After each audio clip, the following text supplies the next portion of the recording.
Welcome, citizen detectives. There's no book club, but there is the Yellowjackets Buzz Podcast. I'm Glenn Rubenstein, joined by NYC Demon Diva Issa, and our special guest today, Wynter Mitchel Rohrbaugh from the Waiting to Exhale podcast, writer and podcastress. Wynter, thank you so much for joining us today to talk about episode 9, Doomcoming. I am so excited to sit here with you both and talk about that wild ride. That was a wild ride, that episode. I was not expecting it at all. Oh, I know. It's very interesting. So Issa and I did our live react last night. I feel like I'm going to keep coming back to this. For me, this episode felt like Breaking Bad's Ozymandias, which took 5.5 seasons to go from this feel-good thriller about running drugs and illicit behavior to realizing the gravity of the consequences and the darkness that has been brewing and building. And here we got this in episode 9 of season 1 with Yellowjackets. Yeah. I thought that we'd see a little bit of, they're getting manic. They're starting to lose. They're hungry, right? These girls are hungry and they're starting to deal with the elements, and there's some real life consequences that they need to actually be considering. They've lost a friend. She made a valiant effort to try to take off on that old ass rickety plane and try to and try to get them some help. We've got Van, who was brutally attacked by a wolf, which I'm still was reconciling for at least an episode. Was that like a hallucination or did that really happen? So now we're like watching the girls. They're wrestling with, we could be out here for weeks, if not months. Yeah. And Issa, what were your first thoughts upon rewatching the episode? Oh, did Issa freeze? I think she freezed. Oh, I see you, Issa. No, Issa, you're muted, I think. Sorry. Figuring this out. I am muted. I'm sorry. Okay. No, Issa, I thought on a second watch, it was just as mind-blowing as it was last night. I think it's going to take a few watches before I can settle down with this episode. It was a ride, to say the least. Yeah, and we're going to dive into it and go scene by scene, episode by episode, or scene by scene of the episode here today. Wynter, did you feel shook after watching this a little bit compared to the previous episodes? I did feel shook. I felt shook as we've got one right. Next week is the season finale. Yeah. And I'm just thinking about how many things they're going to leave for us to just sort of marinate with until the next season. I'm really wondering how to shock this episode. And how what survival is actually going to look like until they get to the season 2. And I'm just wondering where they're going to leave us off on this finale. So now I'm anxious. I'm super anxious. Yeah, it's very interesting that they paid off some mysteries. So we know who the blackmailer was. I think we know who the Antler Queen is after this episode. I think that was pretty obvious. Yeah. And so now the question going into season 2, I mean, we've still got more to unpack in season 1, but I don't know, in season 2, I feel like there's probably going to be new mysteries and new things to explore. The book is, so I think we have to start with this where the episode started, leaving off from last week where we had, after Laura Lee exploded in 1996, in present day, Shauna found her journals missing, found the glitter in her closet, goes over to confront Adam. Who the F are you? And then we pick right up at that scene, and Adam is completely oblivious to what's going on. Shauna is tearing apart his apartment. She does find a book about the Yellowjackets crash and disappearance.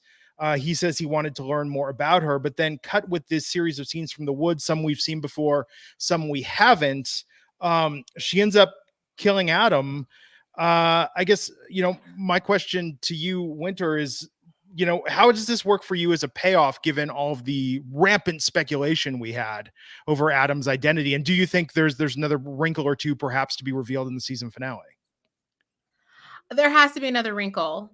Because I was never that really connected to the Adam character. I felt like he was just sort of out there to create conflict and confusion for the characters, and obviously bring down Shauna's vulnerability, make her a little bit more vulnerable to sort of reveal things, which I think drove the story along.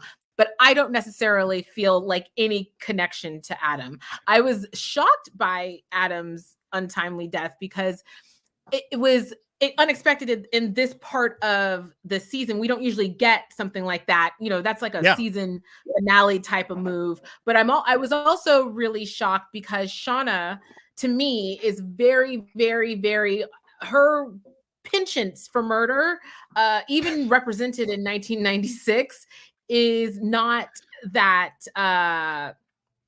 she's very good at it, and she doesn't really feel she has zero issues with doing it. So I felt like it was very interesting that she's wearing yellow and then she stabs Adam, and she doesn't seem to really have the usual panicking. We don't see the scene after where she's panicking and trying to clean up the mess. She's quietly goes home, lets Jeff know this has occurred, and then it's about starting to strategize how we're going to get out of it. And I actually really enjoyed the bonding moment, and I'm sure we'll get to that part with her and Jeff down, as the episode sort of progresses, about how they strategize how to deal with this. And Issa, your first thoughts on this, if you're in Shauna's shoes and you go over there to confront Adam, given the circumstantial evidence, does it make sense that she stabbed him in your mind? No, I'm telling you, when the opening credits roll, I was hoping that we were gonna come back and it was a dream, or it was some kind of scene that it didn't really happen and she was imagining, and then she would take a different approach to how she was going to confront him.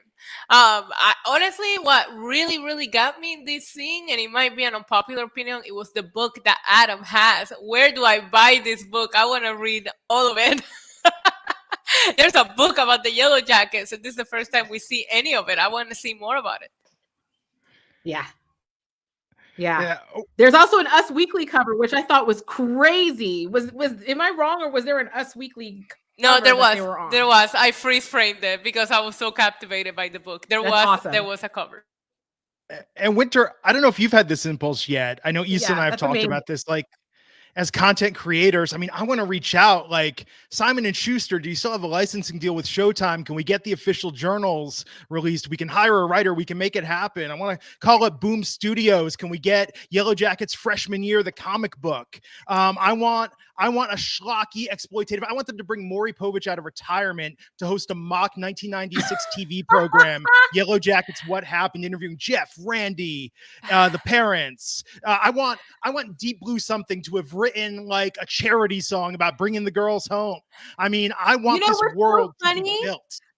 Me too, Glenn. I want a whole universe. And what's so funny is the journals have got me thinking about when I was 16 in 1996. So this really, I've talked about it over and over again, how much this show hits home for me, just with the sound, the soundtrack, the language, the fashion, all of it. But when I was 16, the big journal or universe content was Laura Palmer's diary. Yes. Which was they released a version of Laura Palmer's diary, Firewalk Me, to coincide with Firewalk with Me, which was the film that came out, which was the Twin Peaks film.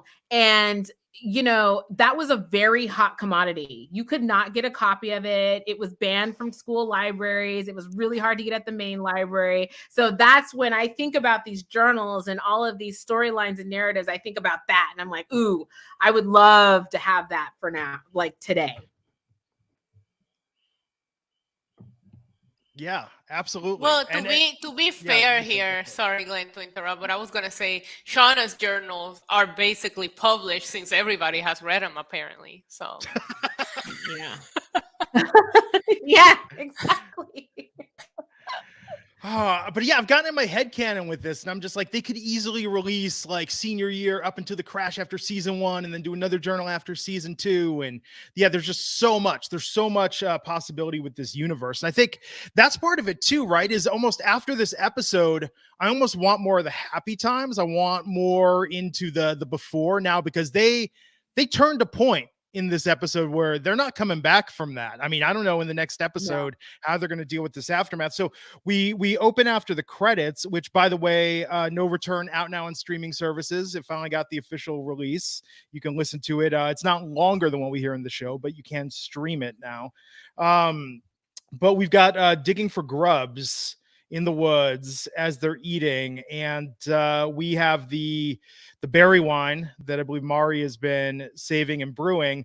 And you know what's interesting, this detail, and this is what I had to verify when they're talking about like a homecoming, like a Doomcoming. Jackie, again, the party planner with her influence from seance to Doomcoming.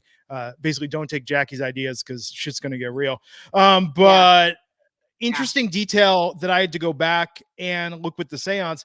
She said it's a full moon tomorrow night, and in Blood Hive, they don't say it's a full moon during the seance, but if you look at the light coming in through the window, like that is a bright moon night.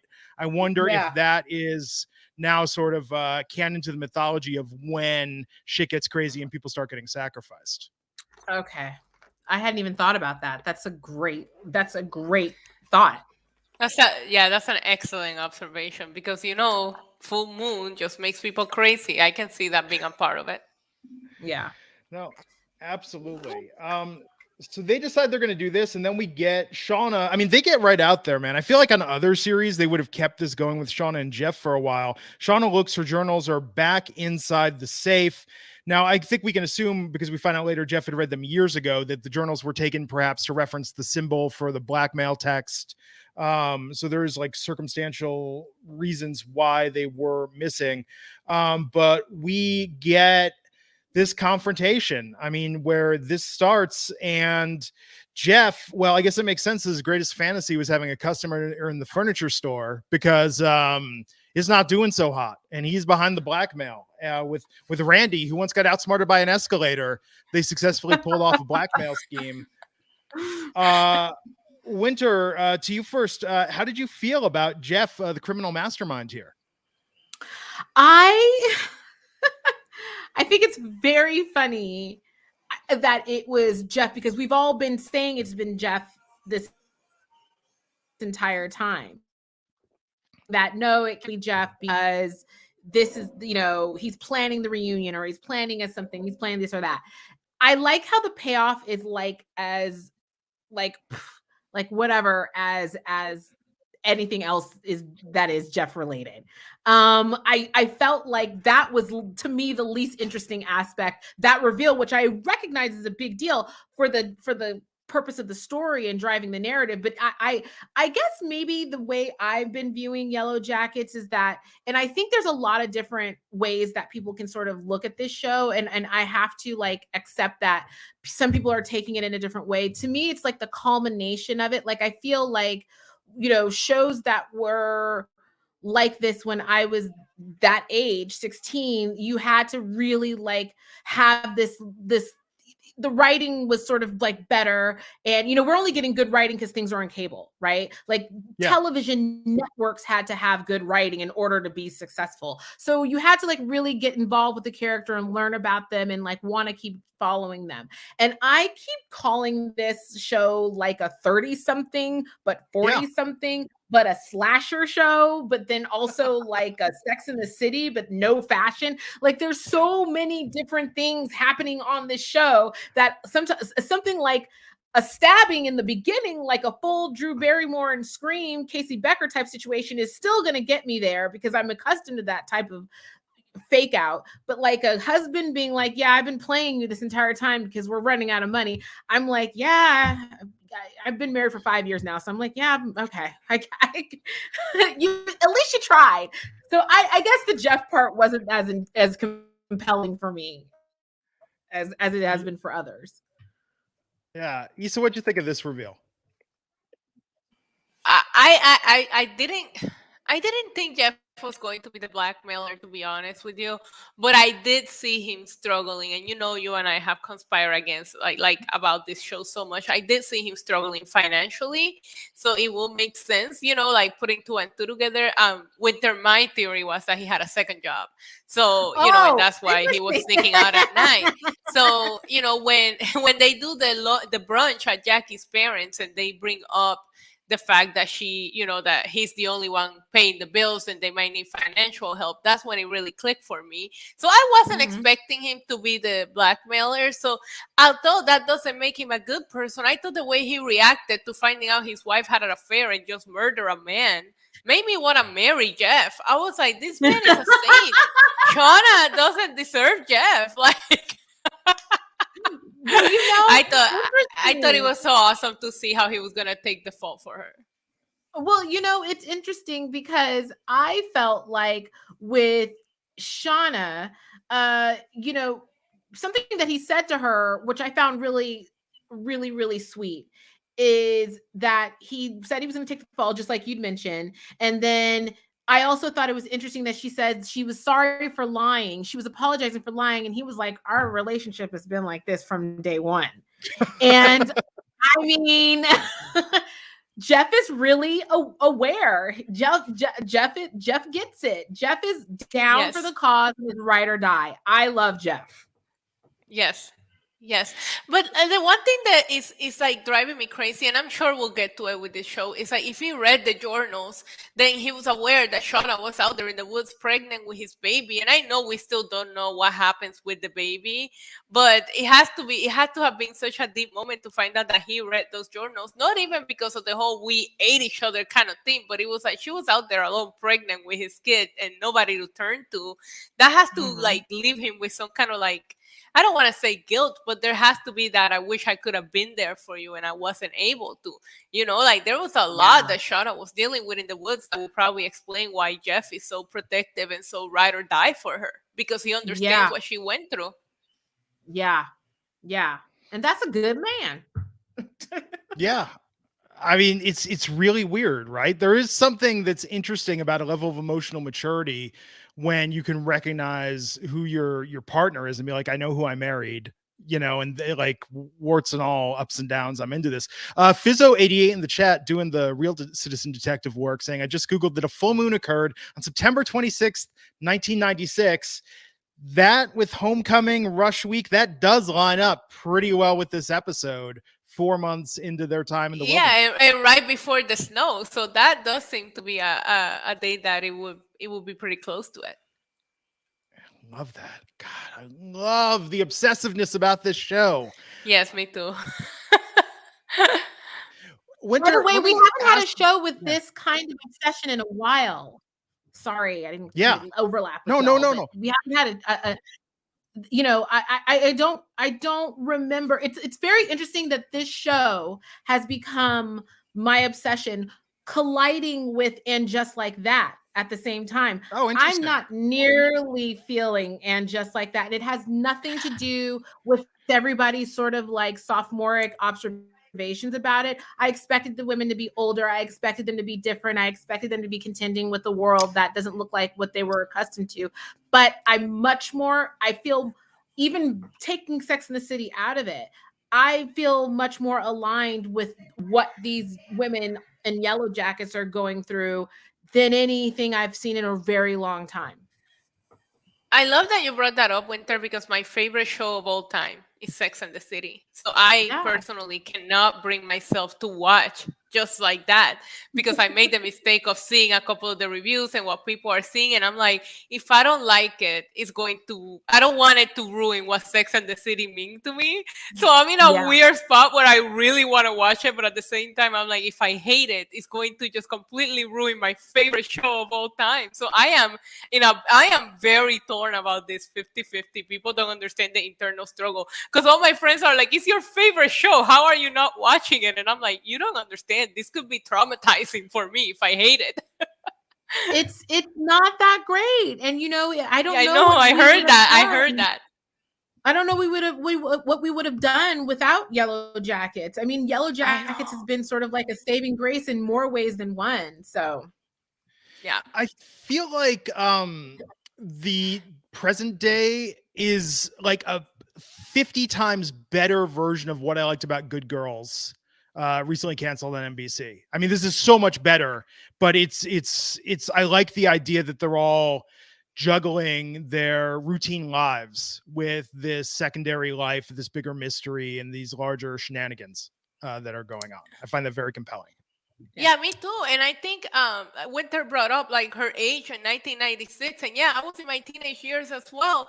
So, and now seeing them as women around my age group, it's just such a, there's something to relate both when you were young and both you as a woman now that I find about Yellowjackets so compelling. Not even about the paranormal or the cannibalism, just the way they present these characters, and they bring you back to your teenage years, and then you see them now as women and you relate to all of them. That's what I find so fascinating about them.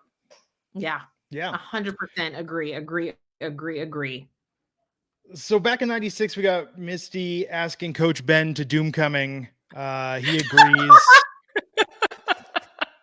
Oh God. Oh, Misty. Poor Misty. Poor Ben. Oh, I feel like we were all cute about the secret boyfriend thing and about like, oh, this is kind of funny in a weird way. And this episode, everything got really real in this episode. Yeah. Like, this did not feel as cute on a rewatch. Oh, and then we've got Shauna wearing the poncho that I swear to God, every teenager owned a version of this poncho in the 90s, talking with Jackie, and Jackie like calling her shot with Travis. Like, this is happening before I die. Travis, me, book it. Kind of crazy, but like, what do you think, Wynter, of this next level mind games Jackie's playing with Shauna of going like, well, you're not interested, right? Because I would hate for us to compete for the same guy. I mean, I think that the writers really were able to sort of put their heads into the heads of young women of an era, minus all of the things that would have complicated this, right? So if it was 2022 and this had occurred, there'd be social media, 24-hour coverage, nonstop. Where are the girls? We found them. We saw them. We did this. It would be like Gabby Petito all over again. The internet solved the Gabby Petito case, not the police. The internet 1000%. So, yes. Thank you, honey. Thank you. So like that is what would have been happening with this. I think at some point we're going to see the other side. I don't want to know the parents. I'm not interested in what their lives are like. I just want to know like what is the outward facing, like how do we get back to these girls? Okay, so now we're wrestling with all of these things minus all the conveniences that we've come to understand. And then we also have to talk about the drama that's unfolding. And I think with Jackie, she is, to me, starting to reveal herself as somebody who doesn't have it all together, who has been presenting this lie, which is common, right? Like it is common. She is perfect. She is a princess. She is this, that, and the other. And then when push comes to shove, she doesn't have the skills. She doesn't have the wherewithal. And on top of that, she probably always thought that she was a little bit cooler than Shauna, because Shauna's always been sort of like poker faced about everything. And now she's thinking everything's a lie. So the wheels falling off for Jackie seems completely in line with her character, in my opinion. I don't think she's being manipulative. I think that she is being, this is how she is when she doesn't have anything else to lose. Yeah, we talked about this in weeks past, but it's that idea, like she had all that influence. You go back to the pilot episode, she had all this power over the group. And so when somebody feels very threatened, like they're losing their power, that's when they're at the most unpredictable. And I think that her behavior has been very in line with that. We go back to present day, where Jeff learns the revelation, perhaps more upset than the affair. He feels betrayed to learn that there was no book club. And Wynter, I saw your tweets with Melanie Linsky. Melanie Linsky's favorite line of the season was "There's no book club." Yes. You know what? It was the delivery. And again, I have to just, say as a married woman to a man, kind of like a Jeff, it's that's marriage. It's the delivery. It's all the other stuff is fair, not great. But wow, you really stuck the landing with the book club stuff. How dare you? He was so great in that moment. And Jeff's so committed. He was on Amazon being like, the girl in the train window, I'm going to read this. I'm going to, we're going to have stuff to talk about. Shout out to the soundtrack supervision department, because in the first episode, when Jeff's jumping out the window, they are playing Liz Phair's Supernova with the lyric, "You walk in clouds of glitter," as we see Jeff running across Jackie's lawn. Now, Wynter, did you read the original pilot script? I didn't. How much has it changed or stayed the same? There's changes. I mean, we're going to definitely do a deep dive into that. And there was a backup script as well with a lot of stuff that was reused in 3 and 4 that also leaked out there. But in the original pilot script, it is perhaps Liz Phair, in my opinion, her best song, "Fucking Run," was the original needle drop. I wonder if, given how the series played out, either that or Supernova was much cheaper to license, but very clever early placement and foreshadowing in that first episode.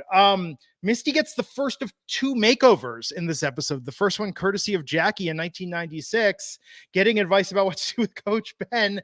And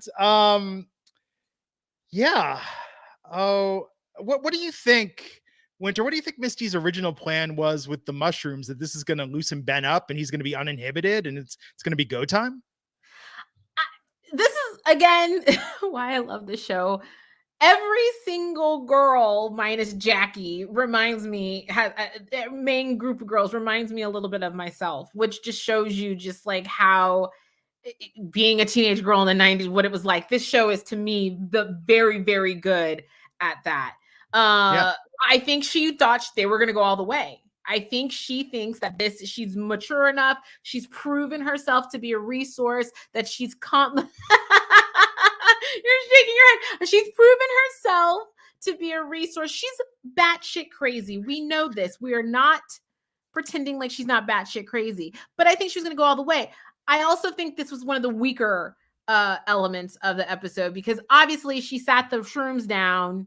She takes them out of a folder that says shrooms. She puts them on a counter, and then we have ourselves like a little bit of a Tom and Jerry moment where, oh no, now it's in the soup, and like obviously they're all going to get high. It gave me anxiety, though, to know that they're on shrooms in an uncertain situation, and an uncertain, like, that to me was it's so funny that that's one of the highest anxiety I got during the episode, is seeing them not lucid and just on drugs in the middle of nowhere. That made me real anxious. The mushroom mix-up was a little Three's Company as far as the plot twist goes.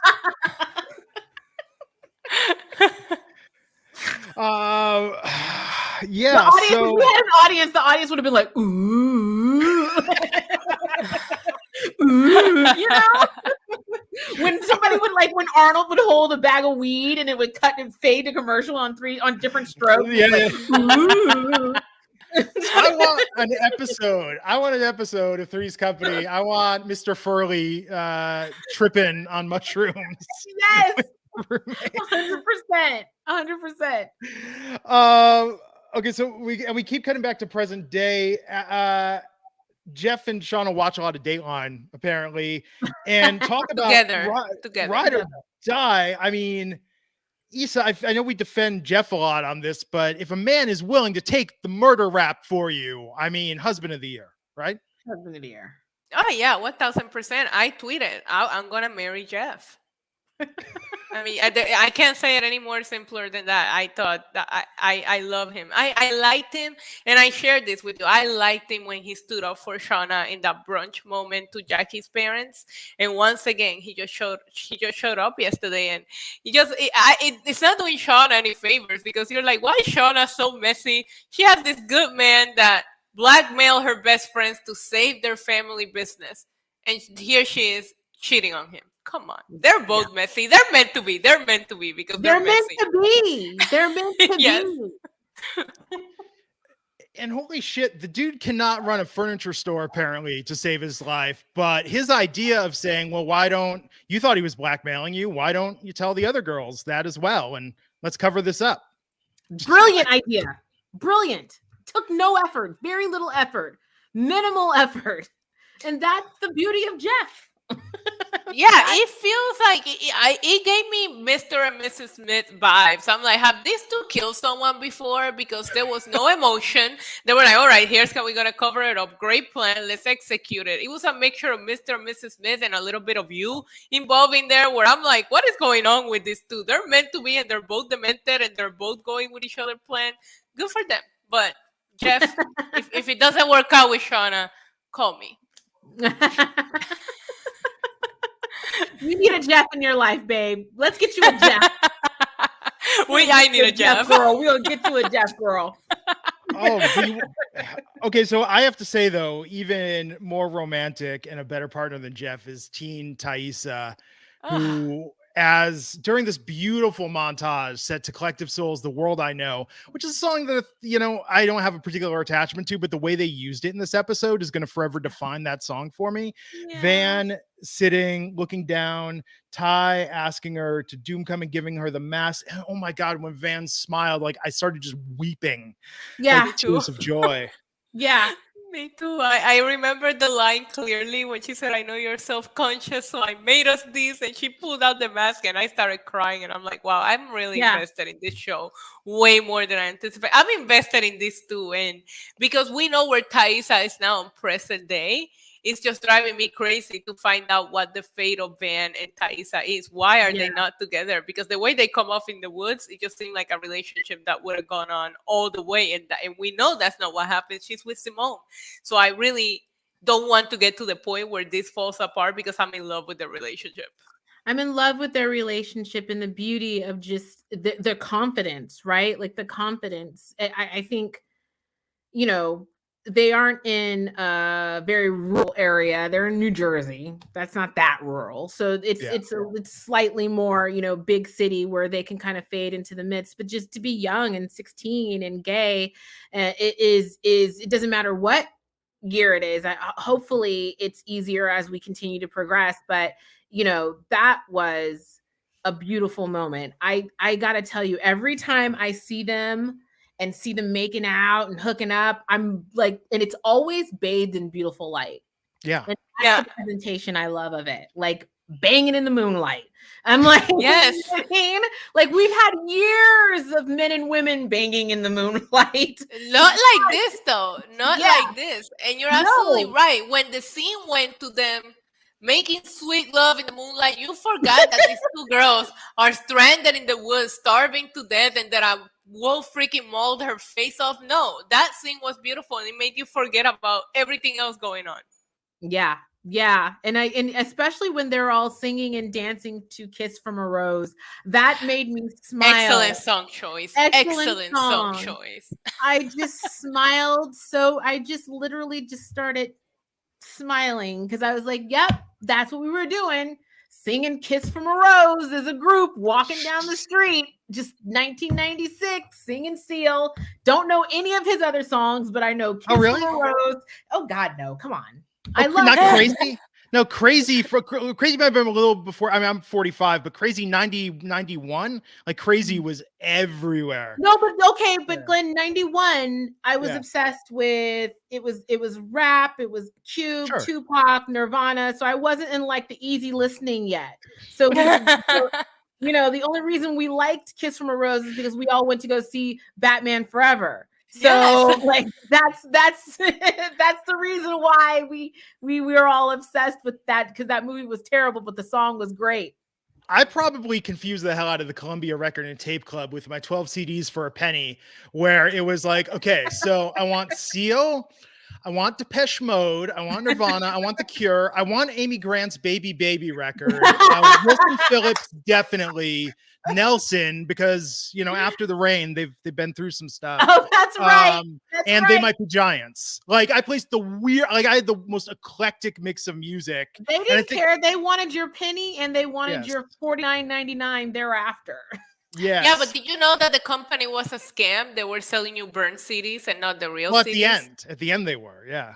Well, of course. I mean, what are you gonna make for a penny? Nobody was paying the $49.99. We were all using everybody's names in our families to order everybody's more. name in our family. Everybody's Oh my name God, we all did it. My little sister, my grandmother, my great grandmother. Everybody. I remember when my dad saw an ad for it and he was like, "Oh, I think I'm gonna order." Me and my sister were like, "Yeah, you're not gonna be able to." You're in the system. You're in the system already, buddy. Sorry. You already played that card 20 years ago. Get another scam, Dad. Bring Columbia Records back. It was like, give us 12 MP3 downloads for a penny now. I don't know how you would do it now. Well, make it a stream. Make me stream 100 songs. And then, I don't know. I don't care anymore. And then you cancel the free trial. And then I cancel the free trial. I don't know. Yeah. So this was a great montage of getting ready, and then we come back to present day where Misty's making friends with Jessica Roberts. Jessica Roberts entertaining Misty with her stories. Don't believe that at all. That's not real. I don't know how this is going to play out. She's going to die. I think she's going to die. She's going to die. She's probably going to die. These girls don't mind murdering, which I love about them.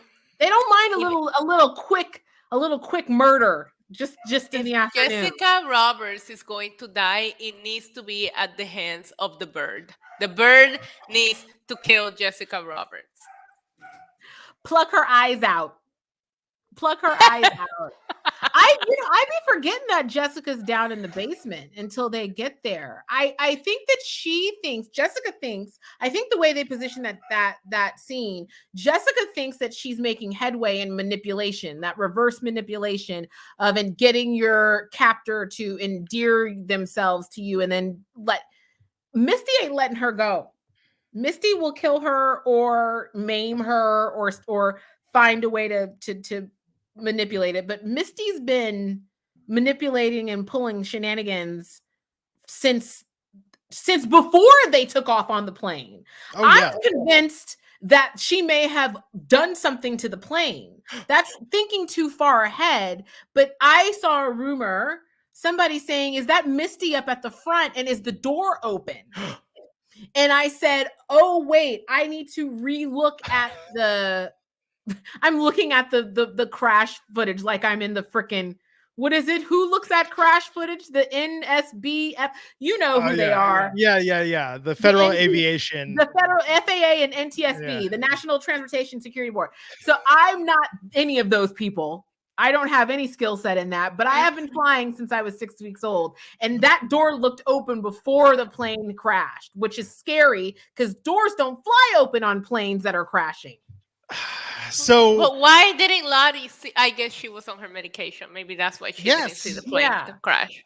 Yeah. This is why we need the Yellowjackets freshman year comics. And I'll go further. I want the little Yellowjackets when they're on a youth soccer team and Misty's magical pet bird, like Anastasia, follows them around to games, and Misty's plotting behind. Oh, you want a Ghostbusters the animated series? Yes, I want Slimer is a. Yes, I want little Yellowjackets where they're a youth soccer team. Up to shenanigans. And then there's a little epilogue after every episode, and that's how we stay Yellowjackets. We fight crime and don't drink, crap that you never didn't to a second location with someone you don't know. Yellowjacket, that type of shit. Yeah, I'm shutting down my advertising agency. I'm hitting up Showtime and being like, look, you need somebody to shepherd this series because there is so much merchandise we could be pushing with these offshoots of the Yellowjackets universe. So much. If they're not thinking that, you know what? Really quick, I know we need to continue on to the course of the episode, but really quick, I don't know if either one of you have talked about this or not.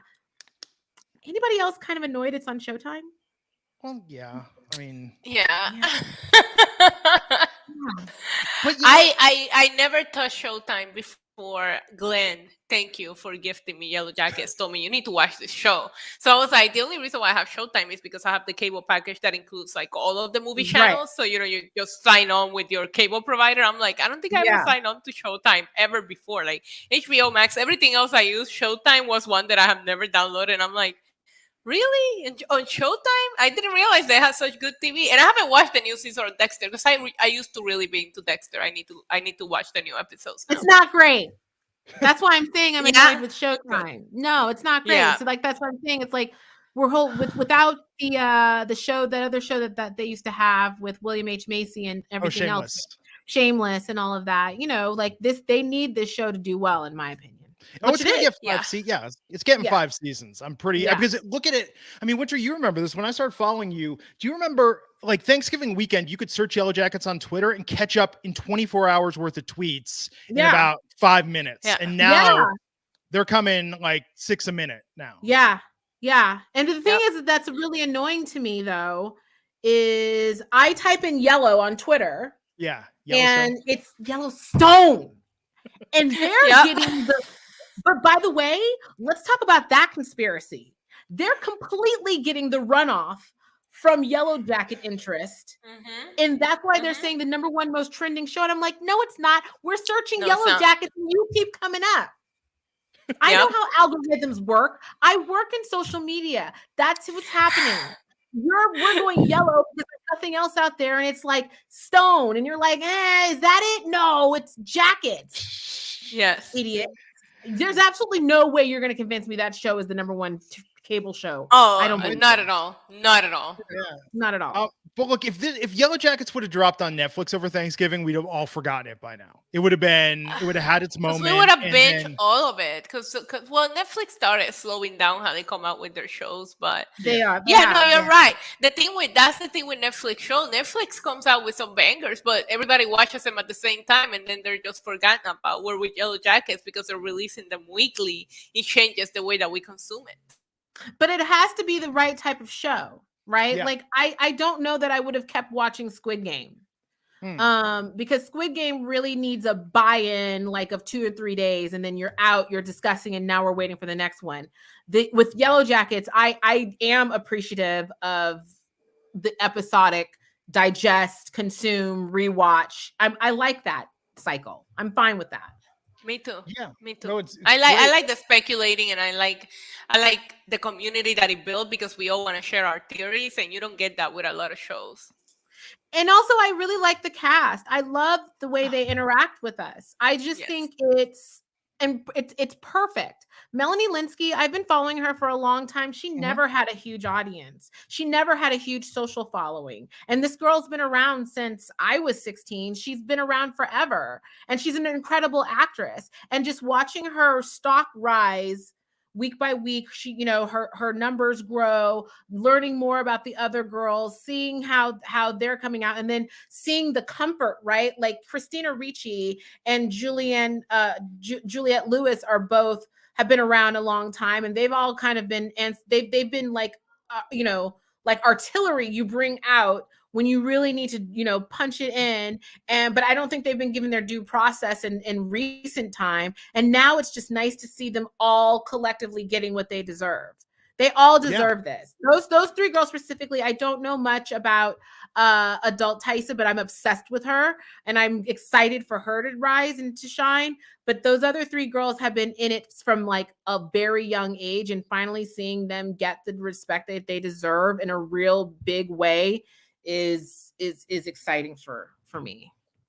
Yeah, and Tawny Cypress is great. I was also not aware of her before this show, and I think she's love her. Taissa's my favorite character. The modern day Taissa's my favorite character. 1996 Nat is my favorite. Yeah, and I'm a Shauna. I'm big on I'm adult Shauna and young Taissa.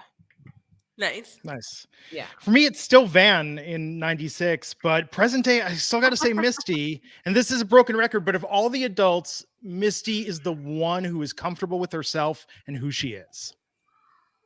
That is controversial. Yes. I'm not saying she's a good person. I'm not saying let's put her in charge of the PTA. Okay, but I'm just saying Misty knows who Misty is, and Misty made peace with that a long time. Listen, we all need a friend that will come and snort our coke for us, or we call her when we need to get rid of a dead body. She's down for whatever. Yeah. She's down for whatever.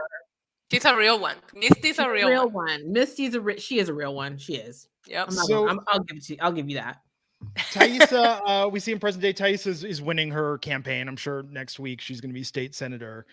Thaisa Turner. And then back in 96, welcome to the Doomcoming. Oh, and I love that they used Belly's Geppetto, like a lesser known Belly single, worked so perfectly in this scene. And everyone realizing that Ty and Van are a couple, Mari being like, hey, what? And Akil's like, yeah, duh. This has been going on. I love that. Such a beautiful moment. This relationship is so just heartwarming to see.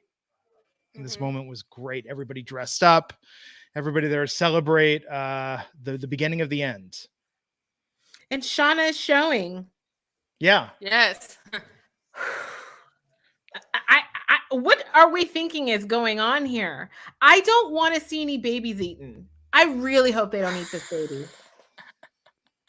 I mean, oh my god, I didn't even think about that, Wynter. Why did I put that in my mind? I don't want to see any eating babies.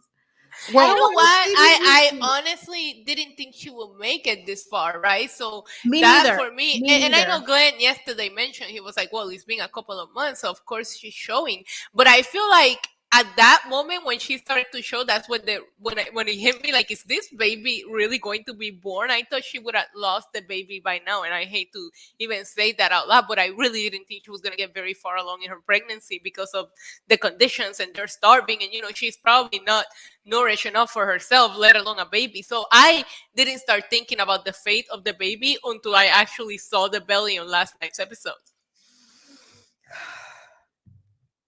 It was a lot to take in. It was a lot to take in.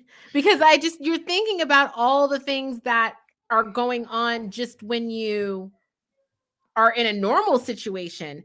But in this extreme situation, the other thing too is like, they're in this cabin, right? And for all intents and purposes, that is shelter. And they are doing pretty good. So in order for her to really start, the thing about pregnancy is the baby steals from you the nutrients it needs to grow. She, to me, is going, and we saw it a little bit in last night's episode. She's going to start. It's beyond ravenous.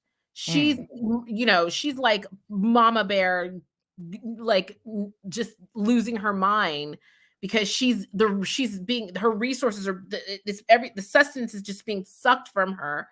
And she's going to start acting real crazy. She started it last night, and I kind of loved it. I kind of loved how cuckoo she was acting last night. Oh, my God. Me too. I thought she was the antler queen. I know that they're alluding that Lottie is, but I was like, the way that Shauna was acting, I was like, maybe she's like the uncrowned queen, because I was more scared of her than Lottie. I think Lottie's going to get cast out. I think that really? Shauna will. Yeah, I feel like because Lottie, at some point, we've all seen the rumors, so I'm not blowing it for anyone else. I know there's some people in the audience who've not seen the show yet, but we've all seen the speculation that Lottie falls into the pit, the pit with the stakes. So I think she gets cast out. But you see how they created their factions really quickly. Yes, that was very surprising to me. How fast forward into. It's you or us, and pushing Jack. I'm sorry, Glenn. I'm going ahead, but no. In fact, Jack, so Wynter. Go ahead. Okay, so let me just mark this time because I'm going to edit this, but let's do just a quick little bit of show housekeeping. Wynter, I know you've got an out at 4. What's your schedule like the rest of the day? Because I feel like we could almost finish talking about the first half of this episode, but I want to continue this conversation with you. I feel like we need maybe 45 minutes to talk about when the shit goes down in the second half of this episode. I literally, the reason why I have a heart out is because my stepson is here, but I'll be back. I'll be after 6 o'clock. I'm still around. So if you want to like keep going back and doing this, let me know. But I mean, I would love to stay and talk about this. I got to be a stepmom. I'm so committed to this conversation. No, absolutely. So would you prefer to do that? To have us pick up in 2 hours? Like we could talk like 5 more minutes. We'll close out this one. And then let's do it. Yeah. And then Issa, 2 hours. Does that work for you to talk about part 2? Yeah, I have to double check, but yeah, I should be okay. Okay, cool. Because there's so much, and when we're talking about this, it's just like I don't want to cut it short. No, I get it. So let me just put that for the edit here, like 48 minutes, make an edit. Okay, so speaking of factions, and we will talk about this in part 2. So we might release this all as one super episode, or I might put out part 1 to get it out right away, and then we'll do part 2 later tonight, the recording.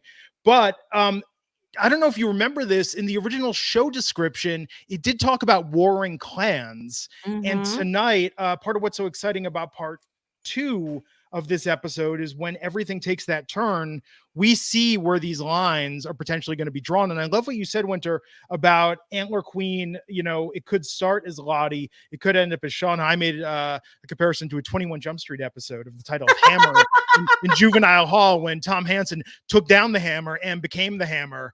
And I absolutely think Shauna could become the Antler Queen the second, if they get sick of her shit and her premonitions. Yeah, 100%. I 100% see it, because you kind of see it today in present day. Sorry. Shauna, to me, seems the most grounded and resolved of everybody. If you think about it, she hasn't been really experiencing any mental breaks. Ty has had a mental break already.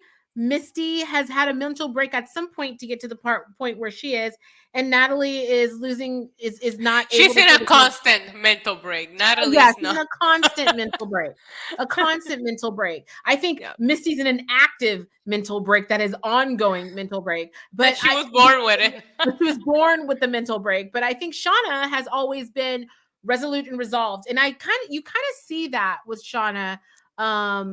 When she's talking to Jackie, you can see how duplicitous that Shauna can be when she's talking to Jackie in her bedroom before they go to that party. This is in the pilot, and you see how Jackie and Shauna, like, Jackie knows she's pretty. Jackie knows that she's popular. Jackie knows that she's privileged.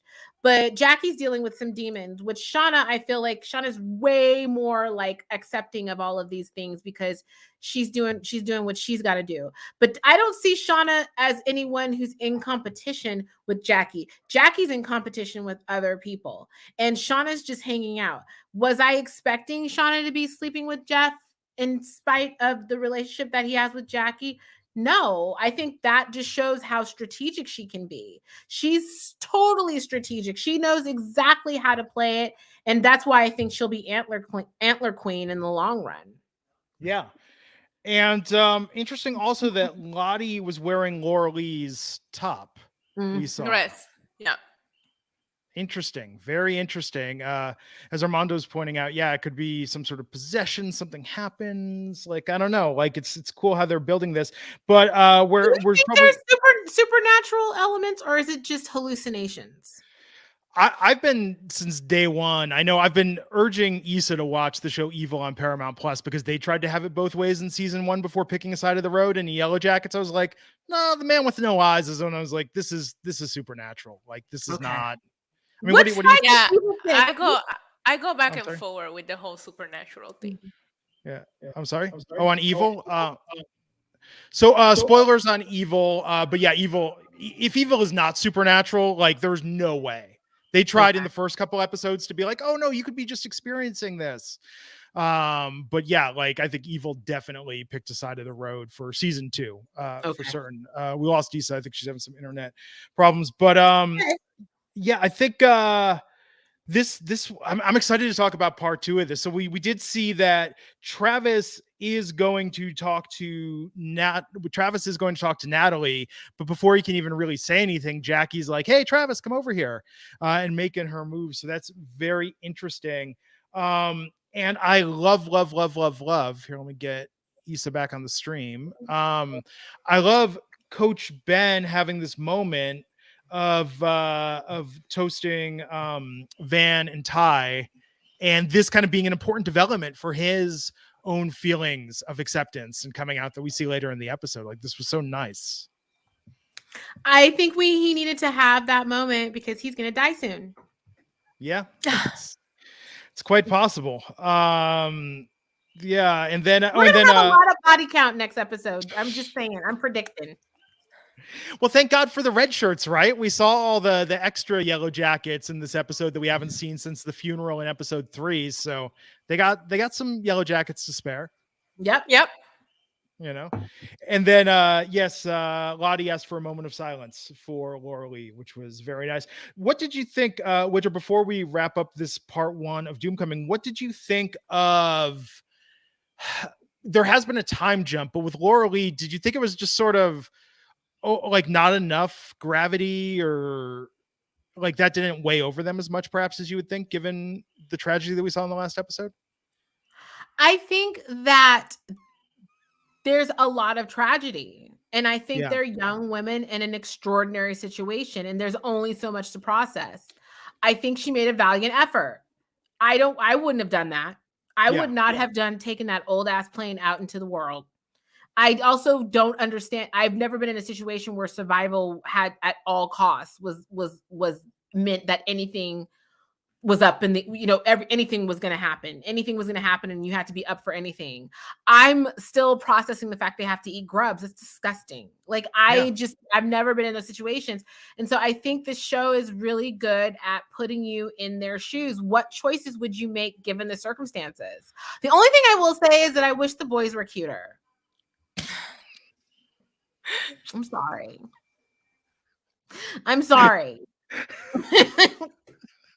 Some cuter boys. No, I agree with you. Okay, thank you, babe. I mean, Jesus.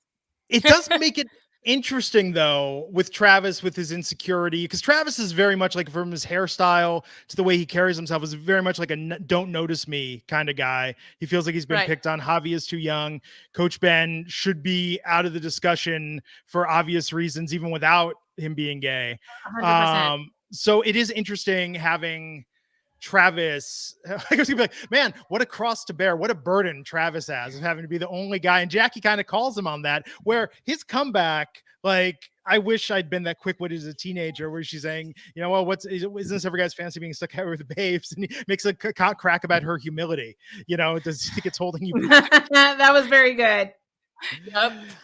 Oh, and we'll talk about what happened. So, okay. So Wynter, I know you got to bounce. Everybody, thank you for hanging with us for part 1. We're going to be back here in like 2 hours. Yeah. We'll let you know if anything changes. We'll be back here in 2 hours to talk about when the shit goes down and the doom comes to Doomcoming.